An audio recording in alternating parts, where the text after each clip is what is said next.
This is Democracy Now!, democracynow.org. I'm Amy Goodman in the studio with Nermeen Sheikh in self-isolation in New York City. We're turning to India now, where Prime Minister Narendra Modi ordered the largest lockdown in human history starting Wednesday, telling the country's 1.3 billion people to shelter in place. With 693 confirmed coronavirus cases and 13 dead, India's three-week lockdown is an attempt to stave off the skyrocketing death tolls and overwhelmed health systems already seen in China, Italy, Spain, and now the United States. But as the country's economy and daily life comes to an abrupt halt, hundreds of millions of Indians who live hand-to-mouth have been left without the means to support their families. More than 80% of India's workforce is informal, with most living off daily wages, often less than $2 or $3 a day, wages they cannot earn under the present curfew. Some states, including Uttar Pradesh and Kerala, have announced economic relief packages for workers and the poor, and Modi's government is expected to do the same in the coming days. But critics say Modi's response to the coronavirus crisis has left India's poor to fend for themselves, with migrant workers left stranded at now closed train and bus stations with no way to get home, and millions wondering how they'll survive weeks and potentially months without work. Meanwhile, India's testing lags far behind other nations, leading to fears the actual number of COVID-19 infections is far, far higher than reported. As of Tuesday, India had conducted only 15,000 tests, 15,000 in a nation of 1.3 billion. Well, for more, we're joined by the award-winning Indian writer Amitav Ghosh, joining us from his home in Brooklyn, New York, where he is sheltering in place. His books include Gun Island and The Great Derangement, Climate Change, and The Unthinkable. Thanks so much for being with us. Let's start with what's happening in India. Let's talk about this largest lockdown in human history. What do you understand is going on, Amitav? Well, it seems to be a very chaotic situation. Let me say, first of all, that one of the terrible things about this lockdown is that it should have happened a lot earlier. I mean, I've been self-isolating here in Brooklyn for almost 3 weeks now.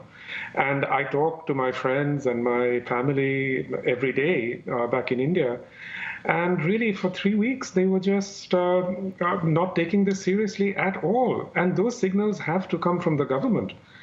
For example, Floyd Cardoz, I'm told, he was a friend of mine. I'm really devastated to hear about his passing. But I'm told he had a huge party in Bombay, earlier this month. And, if they had shut down these sort of big gatherings and so on 2 to 3 weeks ago, it would have served an enormous purpose, but they didn't. And so this lockdown has come as a huge surprise. My family back in Calcutta, they're completely panicked because they didn't have time to go out and, buy food or anything.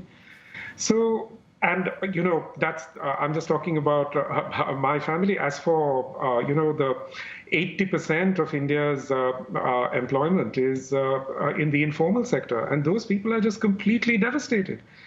You showed a picture of people being beaten by the police. A lot of informal workers are now out on the streets. They lived on the streets anyway. They have no way to get back to their homes, which are maybe, hundreds of miles away. They're just stuck on the street. Yesterday, I saw a horrifying video of a young boy being beaten by the police. And he was just out on the street for, because there was nowhere, he had nowhere to go. You see these pictures of, workers carrying their children on their heads, trying to walk back hundreds of miles, to their families. It's just a shocking situation.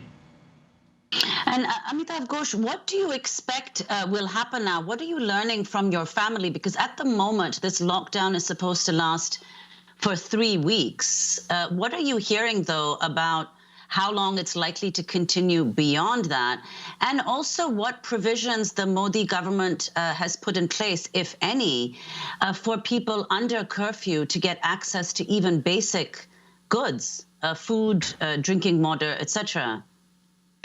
Well, the government has announced some sorts of relief measures, and it varies from state to state in India.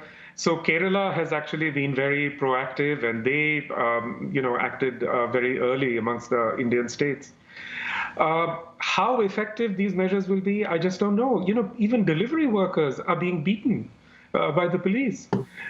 It just makes absolutely no sense. The journalists trying to get to work are being beaten by the police. Healthcare workers are being beaten. So, as far as I can see, it's kind of this strange situation of chaos and panic building upon each other. So, middle-class families like mine are able to, stockpile a certain amount of food at home. But you think of the people who are stuck in tiny shanties, who have really not the ability to even stockpile any food. And the weather's turning hotter and hotter. They're stuck inside. It's just, it's just going to be appalling for them. And let me say straight away that, the reported numbers, we just cannot trust at all. We know now that really the numbers reported are a function of the testing. And as Amy said earlier, very few Indians have been tested. It's like 15,000 in a huge country. So, again, another statistic that, is not at all trustworthy is the number of people who are dying, because a very large number of deaths in India are not actually reported, or they're not certified by doctors. So we really have no idea at all of what's going on the ground. And Amitav, could you elaborate a little bit more? You've suggested here the extraordinary inequality in the effects and spread of this virus. Of course, here in the United States, but perhaps with different orders of magnitude in countries like India, with such a large, population that is poor. Who this virus is likely to impact the most, and the relationship between these decades of which you've pointed out, decades of neoliberalism, and the populations that are going to be the most affected by this in India as well as here. Well, the sort of neoliberal sorts of policies that we've seen around the world have had the effect of greatly increasing inequality, So, you see this terrible sort of cycle. I mean, a lot of the informal workers in Delhi are actually farmers from areas that have been very badly hit by climate change. In 2016, for example, there was a terrible drought in central India. Hundreds of thousands of people were leaving their villages every single day and flocking into cities like Delhi, where they lived under flyovers. So what are those people going to do in this circumstance? How can they even return? Again, obviously, people live in very close contact in slums, in shanty towns. It's going to spread very, very fast over there. Those people are not going to be able to get themselves tested. They're not going to be able to go to hospitals. In any case, at this point in time, I suspect hospitals are going to be the prime center for the transmission of this disease. We are seeing that around the world. There's no reason to believe that won't be the case in India. So yes, just take one example. I mean, during this last week, as the panic was beginning to spread in India, migrant workers started piling into trains in thousands. You can imagine in a small train compartment how quickly this will spread. If you could comment, Amitav Ghosh, on President Trump going to India right at the time that people were saying he had to be speaking about coronavirus, not only there, but dealing with what's happening in the United States as well.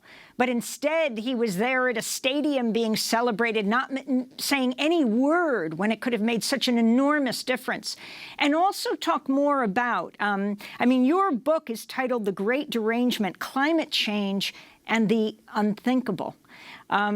Very appropriate for what's happening right now. But if you could talk more deeply about the connection between climate change and the growth of these viruses, the spread of these viruses, and what we haven't taken seriously until this point. Well, yes, you're right. I mean, just a few weeks ago, President Trump was in India with the Prime Minister, Narendra Modi. They were in a huge stadium with tens of thousands of people. I think it was hundreds of thousands, actually. And you can just sense that this is a huge incubator of the disease. Even a couple of weeks ago, there were massive cricket matches going on across India. It was just a spectacle of derangement. My book is called The Great Derangement, and every single day I see more and more signs of this kind of derangement. So, the relationship with climate change, well, as far as I can tell, obviously, one direct relationship is rising temperatures will make the transmission of certain kinds of diseases easier in certain places. But, I think we can't think of it only in terms of a causal relationship. I think these things, this pandemic, the global migration crisis, so many other things are actually all effects, of this great acceleration that we've been seeing for the last 30 years, since starting in about 1990, since we've had this sort of neoliberal regime, economic regime put in place across the world. Half of all the greenhouse gas emissions that are in the skies right now come since 1990. So it's exactly in this period that we've witnessed this incredible acceleration in travel, in mobility, all the things that make it possible for a pandemic like this to instantly, as it were, spread itself around the world. And Amitav, can you speak specifically on the question of this great acceleration to the Modi government's policies specifically? I mean, a lot of people have criticized the Modi government for the way in which it imposed this curfew and compared it to his decision to demonetize the currency a couple of years ago. So could you talk about the impact of the Modi government's policies, both on the question of inequality and the impact on the climate crisis of some of the policies that the Modi government has pursued?